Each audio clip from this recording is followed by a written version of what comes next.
Today, I will be ranking every straw hat, judging by how important their roles are towards the crew. And yeah, since I like talking about One Piece that much, I am here with my very first YouTube video. So hope you all enjoy. Now, to present the tiers to you guys, at the very bottom we have the useless, like they are just useless. They are good for nothing. And on top we have strong but useless. Like here you can make the argument and put Zoro. Like Zoro is basically strong but kinda useless to the crew. Like his role as a swordsman is kinda useless. So, and on top of that we got the pretty helpful. These are mostly the ones who always come in clutch. And finally at the top we have the most crucial roles. Without them the crew wouldn't even function properly. And you must be wondering, why are some non-straw hats here? Well, I kinda wanted to add them as honorary members so that I could see how each of them would do if they actually joined the crew when they had the chance. Alright, to begin with, we have Sanji. So Sanji is the cook of the Straw Hat Pirates, and being a cook in Luffy's crew takes him to the top. In fact, we have even seen how the crew is without Sanji. Like Nami can cook, but she would charge quite a lot.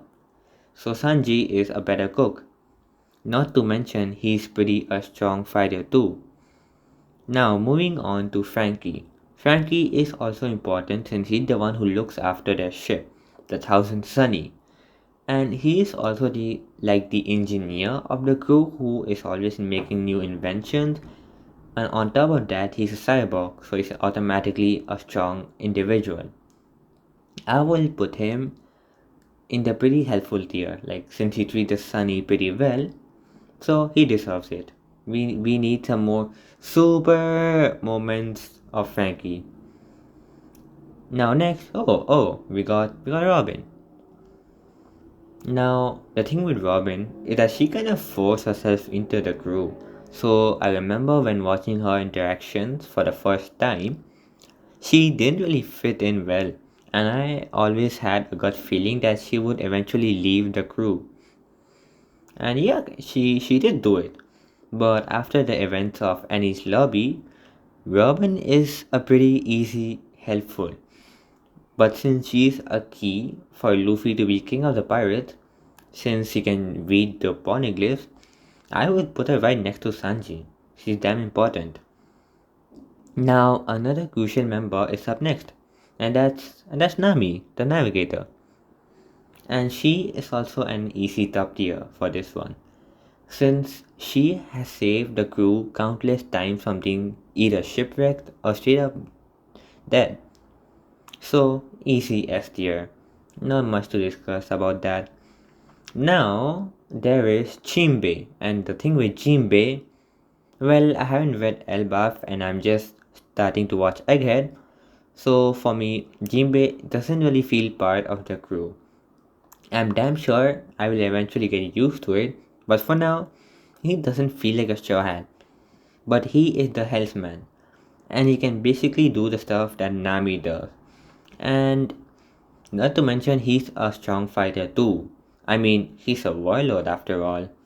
For now, I will put him in strong but useless, but I'm damn sure Jinbei will come in clutch. Like we have seen parts of it when in Whole Cake Island. So yeah,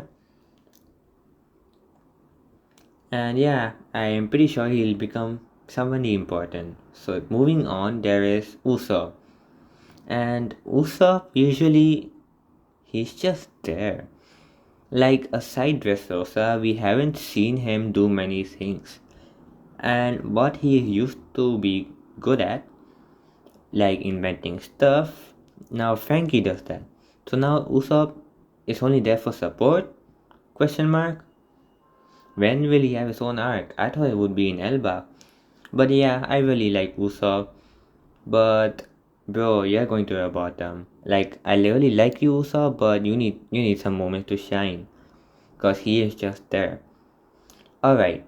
Zoro, I am surprised you're still here. Alright then. Now, as for Zoro, look, here's the thing. Zoro doesn't do anything about sleeping and drinking booze. So I feel that Zoro and same for Luffy, they're on the same page. Both are good fighters, but for the crew, they are pretty useless. Since you know Luffy is a pretty shit captain and doesn't give orders, and as for Zoro, all he does is train and nothing else. So they are helpful in some way when it comes to punch fighting. So I'll put them in strong but useless to the crew. Now we got Brook. Brook is a pretty interesting case since he is a musician that Luffy wanted ever since the start of the stories. Maybe because of Uta. He knows very well to play every instrument and he's a good fighter too. I mean, he's a skeleton. I think that he might as well he might just be immortal. And as for his contribution, well, he is sure pretty obedient. Like he's a good boy. He usually gets smacked down by Nami with those panty gag, but he's always helpful. So I'll put him in helpful. Now we got Chopper. And Chopper he goes straight up. We haven't seen someone go ill, but the show has us sailing around, but still he's a doctor. So of course he'll be important. Easy S tier. Now we start with the honorary members. Yamato is strong, she has conqueror Saki. But what would she even be? Another fighter? Well, aside that, uh, too much thinking. I'm just putting her right next to Luffy. Now the god Bon Clay. As for Bon Clay, he deserves a spot in pretty helpful. Like, yeah, Bon Clay, as long as he's part of the crew, it's good for me.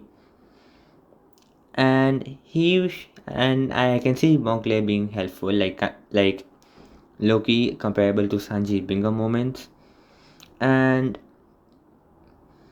I'm keeping him there. And as for Carrot and Vivi, like they are just there for support. And these are how important the Straw Hat roles would be ranked.